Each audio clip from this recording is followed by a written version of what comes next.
Hi friends, welcome back to my channel. இன்றைக்கி தட்டைப்பயிறு மசாலா புளிக்குழம்பு பார்க்க போகிறோம். தட்டைப்பயிறு பிடிக்காதவங்க யாருமே இருக்க முடியாது.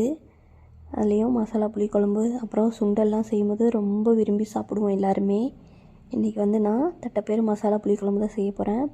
இது ரொம்பவுமே டிஃப்ரெண்ட்டாக இருக்கும். தட்டைப்பயிறவே அரைச்சி நம்ம குழம்பு வைக்க போகிறோம். வாங்க எப்படின்னு பார்க்கலாம். நான் இன்றைக்கி கொஞ்சமாக தட்டைப்பயிறு எடுத்து 2-3 டைம் நல்லா கழுவிட்டு ஒரு நைட் ஃபுல்லாக ஊற வச்சு எடுத்திருக்கேன். குக்கரில் தான் நம்ம இன்றைக்கி வேக வைக்க போகிறோம்.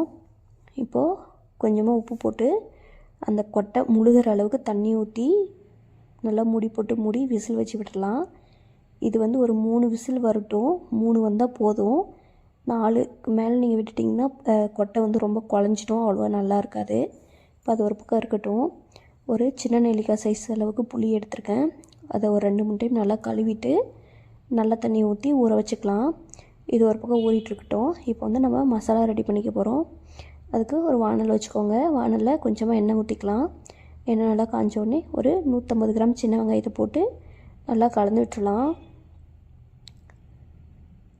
அப்புறம் இதில் ஒரு 10 பல் பூண்டு சேர்த்துக்க போகிறோம். பூண்டு போட்டு நல்லா கலந்து விட்டுருங்க.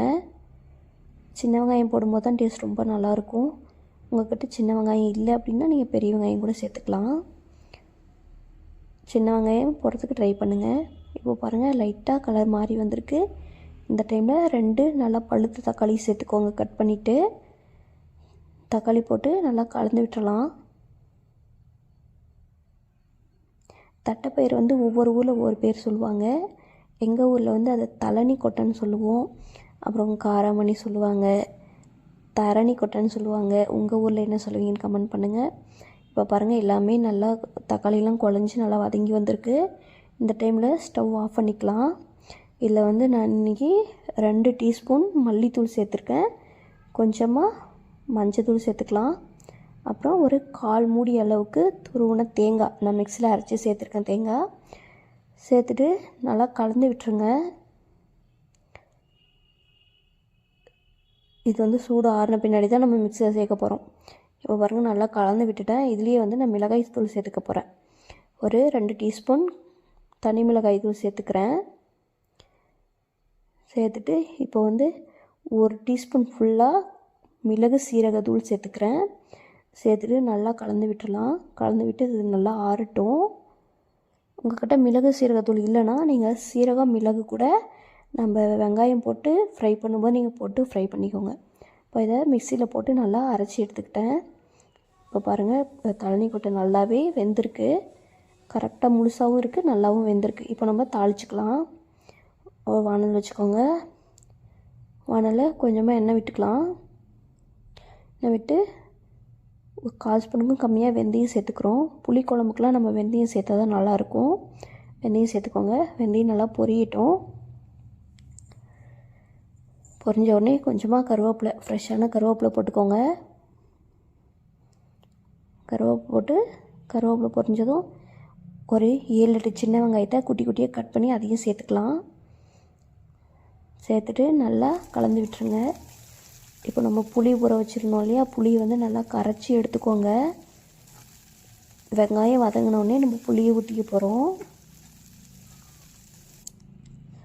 அப்புறம் வெங்காயம் சீக்கிரம் வதங்கி வர்றதுக்காக கொஞ்சமாக உப்பு சேர்த்துக்கலாம்.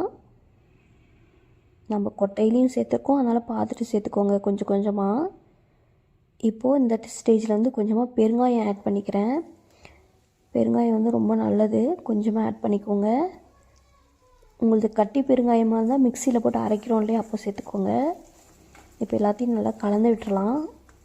வெங்காயம் நல்லா வதங்கி வரட்டும். இப்போ நம்ம புளி தண்ணி கரைச்சி வச்சுருந்தோம் இல்லையா, புளி தண்ணி இதிலே ஊற்றிக்கலாம். ஏன்னா நம்ம கொட்டை எல்லாமே வெந்துடுச்சு இல்லையா, அதனால். இப்போ பாருங்கள், புளி தண்ணி நல்லா கொதிக்குது.